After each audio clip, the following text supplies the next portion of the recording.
Hai Sport Buddies, welcome to Salonpas Sport Academy. Bersama saya Dr. Arti Indira, MGizi SPGK Vinem. Di video kali ini dalam Salonpas Sport Academy, saya akan membahas materi mengenai nutrisi seimbang untuk mempersiapkan race.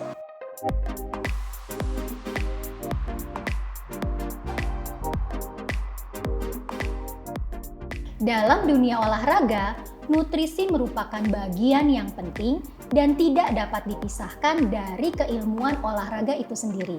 Nutrisi ini diperlukan untuk meningkatkan kemampuan hingga batas maksimal. Selain itu, nutrisi juga diperlukan untuk mempercepat waktu pemulihan dan menurunkan risiko cedera. Nah, semua pelari memerlukan persiapan karena lari jarak jauh termasuk olahraga endurance, sehingga memerlukan energi yang besar dan membutuhkan asupan gizi yang cukup untuk suplai energi atau sebagai basic dari kekuatannya. Nutrisi yang diberikan tergantung dari jenis olahraga, yaitu olahraga ketahanan atau olahraga endurance atau olahraga power atau kekuatan. Nah, selain mengenai jenis olahraga, nutrisi juga tergantung dari durasi olahraga yang dilakukan. Dari gambar ini kita bisa melihat apabila pada waktu rest day atau istirahat atau jika melakukan olahraga dengan intensitas ringan, ternyata komposisi makanan yang diberikan lebih banyak sayuran dan buah-buahannya. Setengah dari piring adalah seperempat sebagai sumber karbohidrat dan seperempatnya lagi adalah sebagai sumber protein. Tetapi jika intensitas nutrisinya ini ditingkatkan menjadi intensitas sedang, dapat dilihat bahwa kebutuhan karbohidratnya juga semakin meningkat. Dan kebutuhan buah dan sayurannya menjadi semakin lebih kecil, tetapi proteinnya masih tetap. Dan jika olahraga semakin dinaikkan intensitasnya, yaitu pada intensitas yang tinggi, dapat dilihat bahwa kebutuhan karbohidratnya menjadi setengah dari porsi piring makannya. Dan sisanya seperempat untuk protein dan seperempatnya lagi untuk porsi sayur dan buah-buahannya. Nah, tadi sudah dikatakan pada rest day atau olahraga dengan intensitas ringan dapat diberikan pola makan atau piring seperti huruf T ini. Atau ini adalah contoh piring makan yang sebaiknya dikonsumsi pada asupan makan sehari-hari. Nah, secara garis besar, nutrisi terbagi atas komponen nutrisi makro dan komponen nutrisi mikro. Makronutrien adalah zat gizi yang kita butuhkan dalam jumlah banyak, contohnya adalah karbohidrat, protein, dan lemak. Sedangkan mikronutrien adalah zat gizi yang kita butuhkan dalam jumlah kecil, tapi sangat penting dalam proses metabolisme. Contohnya adalah vitamin dan mineral. Makronutrien terdiri atas karbohidrat, protein, dan lemak. Masing-masing memiliki fungsinya yang berbeda. Oleh karena itu, tidak boleh dihilangkan dalam pola makan sehari-hari. Karbohidrat sebagai sumber energi utama di dalam tubuh kita, sedangkan protein fungsinya adalah untuk membangun sel-sel di tubuh kita, memperbaiki jaringan yang rusak, membuat enzim dan juga hormon, dan membuat sistem imun kita. Kemudian lemak juga memiliki fungsi untuk memberikan sumber energi setelah karbohidrat, memberikan rasa enak pada makanan, dan mengenyangkan, selain itu sebagai transport beberapa jenis vitamin. Karbohidrat secara garis besar terdiri atas karbohidrat sederhana dan karbohidrat kompleks.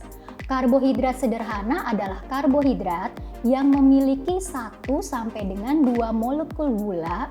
Karena bentuknya sederhana, tubuh kita dapat mencernanya lebih cepat. Selain itu, karbohidrat sederhana dapat menyebabkan lonjakan gula darah atau glukosa darah yang cepat. Oleh karena itu, karbohidrat sederhana dapat digunakan sebagai sumber energi yang cepat. Karbohidrat kompleks adalah karbohidrat yang memiliki lebih dari 3 molekul gula.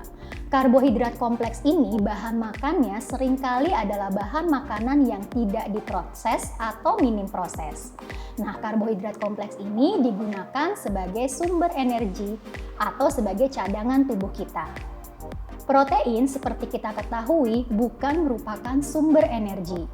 Pemberian asupan protein juga harus disesuaikan dengan tipe olahraganya. Asupan protein tidak boleh terlalu sedikit atau terlalu banyak. Asupan protein yang terlalu sedikit dapat mengganggu sistem enzim dan sistem imunitas tubuh kita. Apabila asupan protein terlalu banyak, dalam jangka panjang dapat mengganggu fungsi ginjal kita. Dan dalam jurnal yang terakhir dinyatakan bahwa asupan protein yang berlebihan ternyata tidak memberikan manfaat untuk tubuh kita.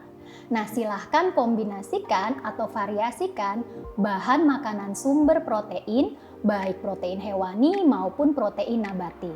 Lemak merupakan sumber energi kedua setelah karbohidrat. Kebutuhan lemak untuk olahragawan dan tidak olahraga ternyata tidak jauh berbeda, antara 25 sampai dengan 30% atau sekitar 50 sampai dengan 60 gram untuk orang dengan kebutuhan kalori sebesar 2000 kalori. Selalu pilihlah lemak dalam bentuk lemak tidak jenuh, baik rantai tunggal maupun rantai jamak. Kurangi lemak jenuh dan hindari penggunaan lemak trans fat.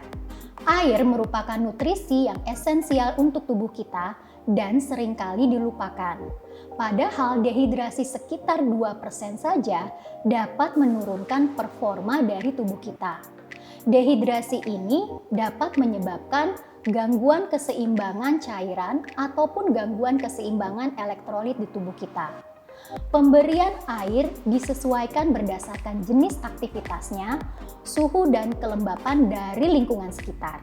Kita harus mengenali tanda dan gejala dehidrasi, yaitu haus, jarang buang air kecil, urin berwarna gelap seperti jus apel, padahal kita menginginkan warna urinnya seperti limun. Selain itu kelelahan, kulit kering, dan kram otot. Jangan sampai nih sport buddies menjadi kram otot ya, karena dapat mengganggu performa kalian. Nah, sport buddies sudah mengetahui ya bagaimana mempersiapkan nutrisi menjelang race.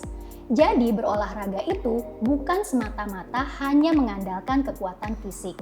Dalam tubuh yang kuat terdapat nutrisi yang adekuat.